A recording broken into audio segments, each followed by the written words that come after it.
Hi, I'm a recovering addict. My name is Steve. This is On Life's Terms adaptation of the Narcotics Anonymous book, Sponsorship. Note to the listener. This book frequently changes from narrative to first-person quotes. When the focus changes, you will hear this tone. Chapter 1. What is sponsorship? A cornerstone of the Narcotics Anonymous program. No single philosophy or belief adequately describes or defines what a sponsor is or what a sponsor does. Over the years, sponsorship has become an important and basic tool of the NA program and is practiced in many ways. The sponsorship relationship for many members is personal and private. An NA sponsor is an experienced member of Narcotics Anonymous to whom we turn for guidance with our own program of recovery. Many members believe that sponsorship is a vital part of the recovery process.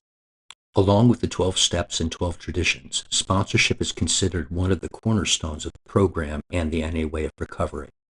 The therapeutic value of one addict helping another is exemplified in this relationship with another NA member. Before arriving at the doors of NA, most of us had been living on the edge of humanity, moving deeper and deeper into fear, isolation, and despair. We wanted to find another way to live, but the solution always seemed to elude us. Once we began attending meetings and learning about the Narcotics Anonymous program, our lives started to change, and we realized the importance of seeking support. For me, my relationship with my sponsor became, and still is, the first relationship with another human being who opened my heart to the possibility of becoming a member of the human race. If I ever needed someone in my life, I needed my first sponsor. He was someone who made me feel a part of NA. He was a friendly face in a world of emotional pain. He was someone who helped me keep going when I could no longer walk by myself. One of NA's greatest gifts is hearing the message carried through love and kindness. We need help and want to reach out to another member. However, we often fear rejection and may experience overwhelming anxiety at the thought of approaching someone to be our sponsor. While in the grip of our disease, we had distorted thinking and perceptions. Some of us believed we were invincible and powerful, while others avoided all contact with people. Now, as our minds start to clear and we awaken from our drug-induced haze, we feel vulnerable, exposed, and helpless. During this fragile time in our recovery, we see that a sponsor may be able to help us deal with these feelings so that we do not have to run from them. For me, acceptance is one of the most important parts of the NA program. When I came into the rooms, I was lost, lonely, hurting, and feeling like nothing mattered except death. I hated myself so much. I was broken and felt that no one wanted anything to do with me, above all, my drug problem. It took me a while to get the courage to ask someone to be my sponsor. When I first got clean, I was a mess. I could barely put two sentences together, and I was afraid of everything and everyone. I didn't know what to make of the 12 steps, much less asking another human being to help me. I didn't trust anyone or believe in anything. However, I did hear that it was important to get someone as a sponsor. It was a frightening thought, talking to a stranger. But it was more frightening to think that if I didn't ask someone, I might just go back to using drugs again. While we are looking for a sponsor, we need to remember that we can still work the program of recovery. The only requirement for membership is a desire to stop using. If we are new to the program, we begin developing relationships with other members and getting involved, and our trust grows. As we watch the process work in others, we start to believe it will work for us as well. I walked up to this woman after a meeting and waited impatiently to talk with her. I was nervous. I stuttered and whispered, but she gave me her phone number and said to call her. It was not a firm yes, but I called her anyway. I continue to learn from her today, even though it's been years and we are now miles apart. We have such a wonderful relationship, and I know our spirits will always be connected. My relationship with my sponsor was very awkward at first. I was looking for all the answers from her, but all I saw was her living her life on life's terms. In the beginning, it was so hard to think of things to say about me. She would just talk with me about her life, and eventually I was able to talk with her about my life as well. A sponsor can offer us a personal link to learning more about the NA program of recovery. Particularly when we are new to the program, we may have questions about NA terminology, literature, meeting formats, the service structure, and so on.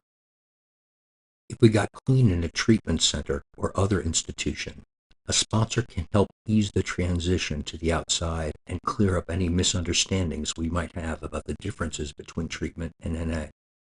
Our sponsors can help orient us by sharing their experience and their knowledge of the NA program. I thought I needed a sponsor to get into a closed meeting, a meeting for addicts only. I thought it was a sort of secret society, like, he's with me. I called and asked my sponsor if that was true. He laughed and said, "Oh no, it's okay." I thought a sponsor was the boss of NA. Today I realize a sponsor is a teacher who teaches by example and experience. I'm a smart person, but when I was new, I needed a lot of help understanding the NA program. I would call my sponsor and ask her, "What does powerless mean?" Or, "What does it mean to be an acceptable, responsible, and productive member of society?" Those phone calls helped me develop my own understanding of the principles of NA. Sponsorship helps us regardless of how much time we have in the program. Even though we may be working through different phases of our recovery and going at our own pace, we do have similarities. We learn to focus on these similarities instead of on our differences. One of the reasons sponsorship works is that we share the same disease, and we are all seeking recovery from that disease. Members who have accumulated some time can be an example to newcomers and old-timers alike that a new way of life is possible. From firsthand knowledge of both addiction and recovery, my sponsor understands what I have to go through in order to stay clean. My sponsor's success in staying clean serves as a source of hope for me. My relationship with my sponsor has helped me to become more honest over time. Since he has the same disease of addiction that I do and has had many of the same experiences, he understands the way I think. Vastly different definitions of sponsorship exist in NA, and our fellowship's enthusiasm to ensure a message is clearly understood by everyone, addicts as well as other members of society. We often try too hard to provide definitive descriptions of every detail of the NA program, including the concept of sponsorship.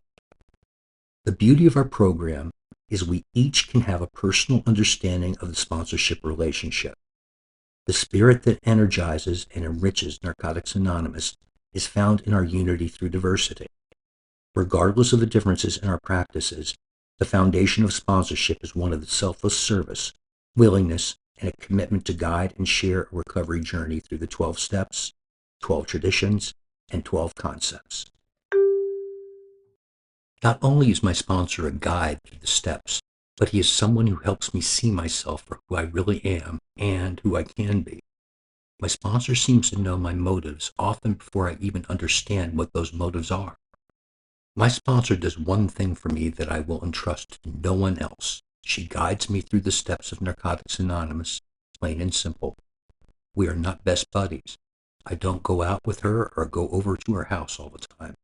I call her on a regular basis, and I listen to her, and I talk to her. Some addicts understand sponsorship as an act of unconditional love. Others place conditions or requirements upon those they sponsor. Some members believe the interaction between sponsor and sponsee should be non-judgmental, while other members look for certain kinds of judgment and direction from their sponsor. My first sponsor was great for me when I was new in recovery. She told me what to do. She had a list of 5 things that I had to agree to in order for her to sponsor me. I had to call her every day, go to meetings, work the steps, do service, and pray and meditate daily. She practically spoon-fed recovery to me. She was tough, and her strength scared me. but I wanted what she had to offer. My sponsor was one of the people in NA who loved me until I could love myself. When I first got clean, he asked that I eat a piece of fruit, a bowl of cereal, a piece of cake, or anything for breakfast before I started my day. I wanted to stay clean so badly I did what he asked, although I didn't know what it had to do with me staying clean. Soon I began to understand what he was doing. He was showing me how to love and take care of myself. My sponsor is my base of support. No matter how trivial or traumatic something is, I can rely on him and trust him with my thoughts, feelings, and life events. I can receive his suggestions and guidance through the steps with an open mind and a trusting heart. I let him know me well, probably even better than I know myself. With the increasing diversity of our membership, sponsorship can take many forms that directly reflect our individuality. Regardless of these differences, many members believe cooperation, compassion, acceptance, and responsibility are some of the spiritual principles found in sponsorship. Being able to have a guide is the greatest gift of recovery for me. Before I had a sponsor, I was just floating along with no real direction. I hurt all the time and I didn't understand why. My sponsor helped me to see the reason why and offered a path of change so I didn't have to hurt as long or as much. My sponsor is my mentor, at times my lifesaver, but most of all my friend. She is kind, gentle, loving, caring, and supportive. Knowing that whenever I need her, she will be there for me is a very comforting thought. My sponsor allows me to grow at my own pace and work the steps as I am ready. For many of us, sponsorship can provide support as we face those challenges that can come from living life. However, there may be times when we find ourselves without a sponsor. This does not mean we are less than members who do have a sponsor. During these times, we can look to the group and our friends in recovery for support until we find a new sponsor. There have been periods in my recovery when I did not have a sponsor, and I was all right. I was still growing and working the program, but the truth is, I really missed having someone in my life who was my sponsor. In my recovery, there have been times when I didn't have a sponsor. I guess I was waiting for the sponsor fairy to fall down the chimney, or I just was not willing to put much effort into finding one. Relying on my friends in recovery was not the same as having a sponsor. Neither was having a sponsor in name only. I believe whatever efforts I put into the relationship I have with my sponsor, the more I benefit from her experience. My experience shows that I need a sponsor to work the steps successfully. Some of us may be without sponsees despite our years in the program. It may be that no one has asked us, or it may be that for one reason or another we have chosen not to sponsor others. Whatever the reason, if we are not sponsoring anyone, there are still plenty of ways we can be of service. Working on a phone line, taking a meeting to an institution, welcoming and encouraging newcomers, or holding a position in our home group are just a few of the ways we can carry the message. I've been in recovery for 15 years now and have never really sponsored people. Am I a failure? Is my recovery a sham because of my inability to fulfill this particular aspect of my program yet? I think not. I used to half joke to a friend of mine that I am not asked to be a sponsor because no one wants what I've got, but that's selling myself in NA way short. Everybody is different and our talents and abilities lie in different areas. I give back in other ways better suited to my circumstances and my natural abilities.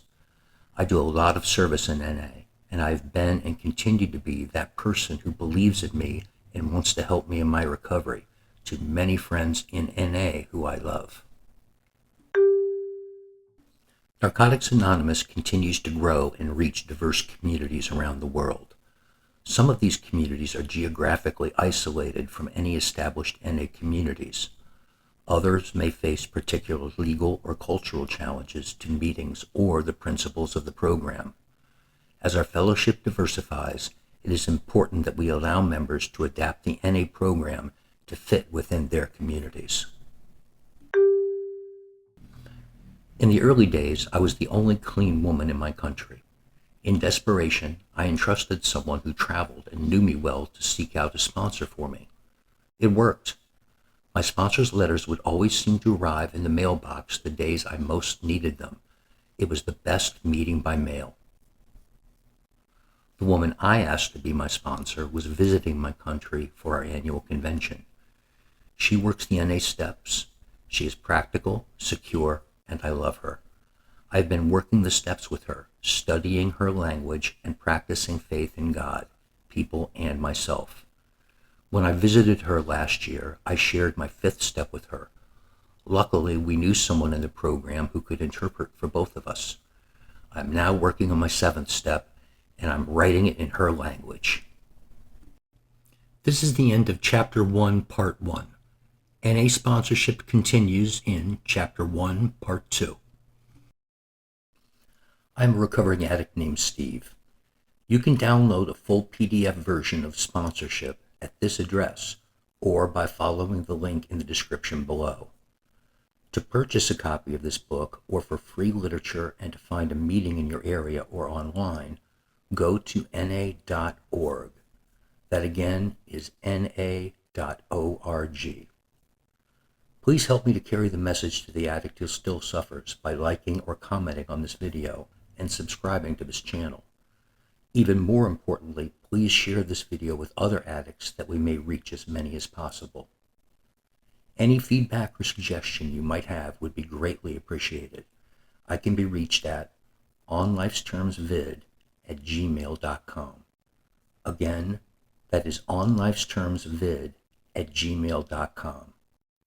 Thanks again for listening, carrying the message, and keeping the promise alive.